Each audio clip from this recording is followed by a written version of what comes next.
بسم اللہ الرحمن الرحیم۔ اردو مخرج سیریز کا یہ دوسرا ویڈیو ہے۔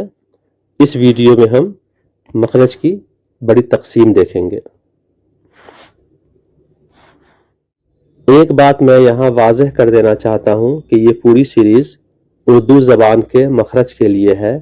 میں ماہر تجوید نہیں ہوں اور نہ ہی میں قاری ہوں اور نہ ہی یہ قرآن مجید کے مخرج یا تجوید کا باقاعدہ کورس ہے۔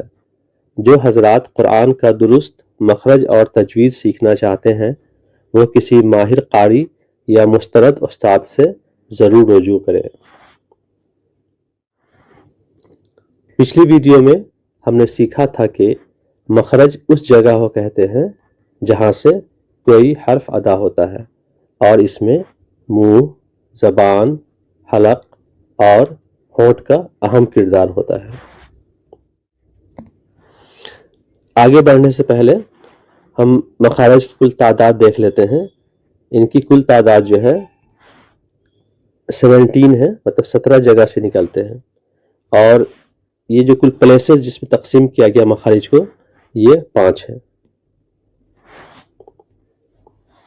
چونکہ مخرج کا تعلق آواز اور حرف سے ہے اس لیے آواز کے بارے میں بھی کچھ جان لیتے ہیں۔ ارتعاشات، وائبریشنز اور لہروں مطلب ویوز کا وہ مجموعہ جو ہوا کے ذریعے انسانی کانوں تک پہنچتا ہے آواز ہے۔ اسے کچھ آسان کرتے ہیں۔ دوسرے الفاظ میں جب کوئی چیز ہلتی ہے اور اس کی وجہ سے ہوا میں لہریں بنتی ہے تو ہم اسے آواز کہتے ہیں۔ اسے اور بھی آسان کرتے ہیں۔ ساؤنڈ جو ہے وہ وائبریشن ہے۔ یہاں جو تصویر دیکھ رہے ہیں یہ وائبریشن کی تصویر ہے جو لہروں کی صورت میں ہوا کے ذریعے سفر کر کے انسانی کانوں تک پہنچتا ہے۔ حرف دیکھیے۔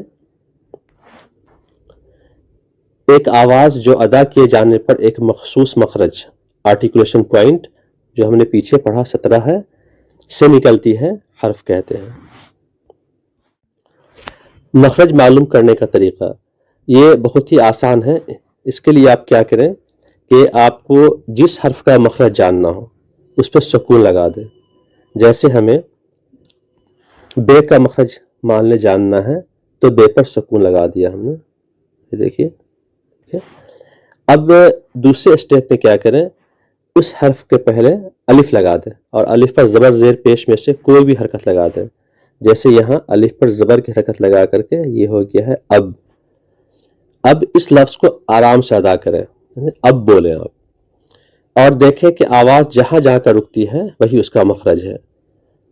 بولیں اب، تو ہم دیکھتے ہیں کہ ہمارے دونوں ہونٹ آپس میں مل جاتے ہیں، اب اب، اس لیے بے کا مخرج جو ہے وہ دونوں ہونٹ ہے۔ ٹھیک ہے، بہت ہی آسان ہے۔ ایک اور مثال لیتے ہیں۔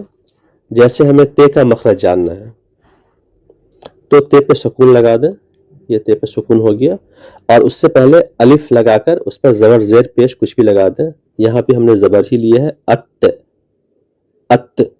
اب اسے آرام سے ادا کریں، ات ات۔ اب غور کریں آواز کہاں جا کر رکتی ہے، تو ہم دیکھتے ہیں کہ آواز جو ہے اوپر کے دانتوں کے پیچھے زبان کی نوک پر جا کر رکتی ہے، ات ات، دانتوں کے پیچھے اوپر اور زبان کی نوک پر جا کر رکے گی، تو تے کا مخرج وہی جگہ ہے۔ تو تے کا مخرج ہو گیا زبان کی نوک اور اوپر کے دانتوں کے پیچھے، ات ات۔ آپ ادا کر کے دیکھیں۔ یہاں یہ بات جاننا ضروری ہے کہ یہ طریقہ حروف مدہ الف، واو، یہ کے علاوہ باقی تمام حروف کے لیے ہے۔ آتے ہیں مخرج کی بڑی تقسیم یا مخارج کے 5 بڑے علاقوں پر۔ مخرج کے 5 بڑے حصے ہیں جن جگہوں سے آواز نکلتی ہے، آرٹیکولیشن پوائنٹ 17 ہے، لیکن انہیں 5 بڑی جگہوں میں تقسیم کیا گیا ہے۔ پہلا ہے حلق، یہ حلق یہاں ہم دیکھ رہے ہیں اس کی ایریا۔ دوسرا ایریا ہے زبان، یہ جو ریڈ کلر سے ہے جسے عربی میں لسان کہتے ہیں۔ اس کے بعد دا ٹو لپس، ہونٹ، شفتان، ایک یہ اوپری ہونٹ، یہ نچلا ہونٹ. اس کے بعد چوتھا ہے ناک خیشیوم، یہ نیزل کیویٹی، ناک کا اندرونی حصہ.